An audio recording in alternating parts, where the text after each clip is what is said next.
Buongiorno a tutti signori, video un po' diverso quello di oggi, grandissima gioia, grandissima festa per lo scudetto. Serata magica quella di ieri, la vittoria per 2-0 contro il Cagliari ci fa portare a casa il quarto scudetto della nostra storia, il secondo in 3 anni. Scudetto arrivato in maniera clamorosa se pensiamo a quelle che erano le premesse all'inizio dell'anno, premesse nelle quali ecco, fondamentalmente si sperava in un piazzamento europeo, no? Quindi ecco, siamo partiti con la speranza di arrivare tra le prime quattro, ma alla fine oggi siamo a festeggiare il quarto scudetto. Tutto ciò è stato possibile grazie a una persona, Antonio Conte, che nonostante un mercato di gennaio di De Laurentiis inesistente, anzi direi negativo, nel senso che abbiamo venuto Kvaratskhelia senza rimpiazzarlo, è riuscito appunto a mettere a segno un'impresa sportiva. Cosa sta succedendo? Ovviamente si sta festeggiando, ma già Aurelio De Laurentiis ha mandato chiari segnali ad Antonio Conte. Gli ha detto: sei sempre il benvenuto.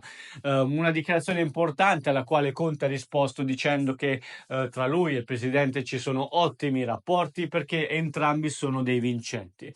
Antonio Conte sa benissimo, si è scottato, come vi abbiamo raccontato noi, dal mercato non fatto da De Laurentiis a gennaio, ma allo stesso tempo sa che quest'estate il Napoli ha a disposizione un budget molto importante che potrebbe lanciare il Napoli definitivamente nell'elite del calcio europeo. Quindi ha vinto uno scudetto, ha la rosa molto forte già da adesso per una competizione, ma il Napoli si appresta a vivere questo calciomercato da protagonista con circa 200 milioni di euro da poter spendere, quindi una cifra pazzesca che potrebbe così esaudire le richieste a livello di rosa dell'allenatore, che a Napoli sta benissimo, che ha trovato un ambiente carichissimo, insomma ci sono tutti i presupposti per continuare insieme.